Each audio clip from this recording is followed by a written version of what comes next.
নমস্কার বন্ধুরা, আজকে আবার চলে এসেছি আর একটা রান্না নিয়ে। আজকে রান্না করব ভেজিটেবল ফ্রাইড রাইস বা ভেজ ফ্রাইড রাইস যেটা বলেন।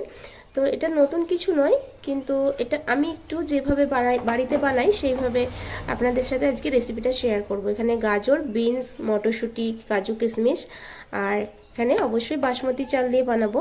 তো বাসমতি চালও আমি এখানে নিয়েছি 300 গ্রাম মতো।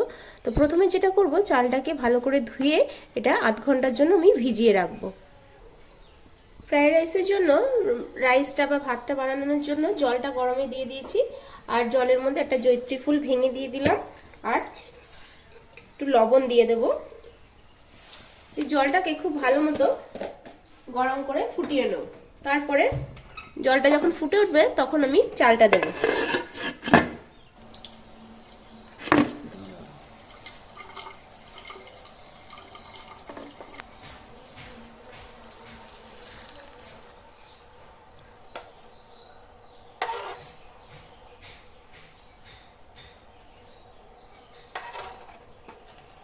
ভাতটা হয়ে গেছে, এবার ভাতটাকে আমি নামিয়ে নিচ্ছি।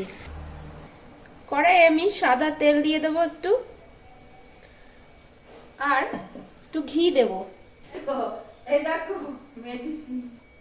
তেলটা গরম হয়ে গেছে, এবার মধ্যে গোটা গরম মশলা দিয়ে দিলাম, এলাচ, দারচিনি আর লবঙ্গ। এর সাথে কাজু দিয়ে দিলাম, গাজর আর বিনস নিয়েছি ওটাও দিয়ে দেবো।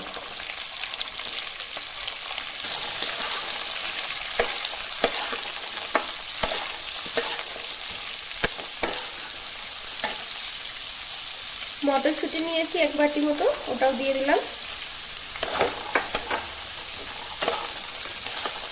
সবজিটার উপরে একটু লবণ দিয়ে দিচ্ছি স্বাদ অনুসারে।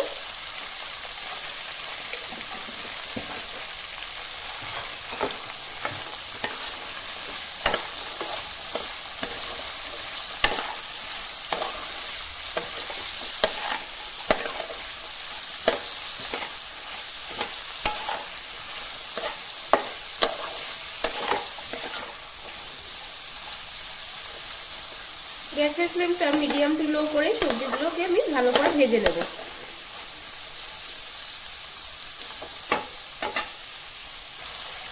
সবজিটা বেশ ভাজা হয়ে গেছে, এবার এখানে কিশমিশ কয়েকটা দিয়ে দিলাম।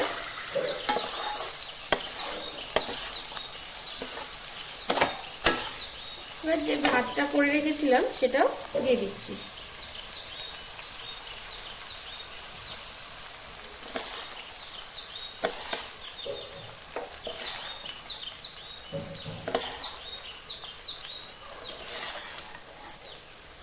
পরিমাণ গোলমরিচের গুঁড়ো দিয়ে দেব।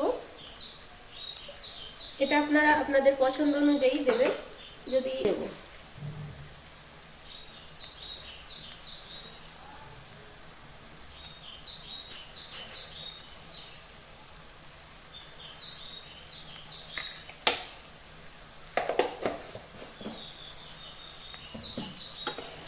দিয়ে এটা খুব আলতোভাবে মিশিয়ে নেব ভাতের সাথে।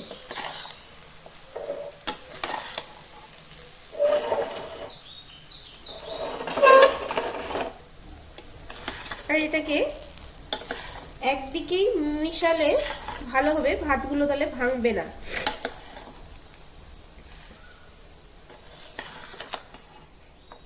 এটা পুরোপুরি রেডি হয়ে গেছে, এবার এটাকে আমি ঢাকা দিয়ে গ্যাসের ফ্লেমটা বন্ধ করে 2-3 মিনিট রেখে দিয়ে তারপর এটাকে আমি পরিবেশন করব।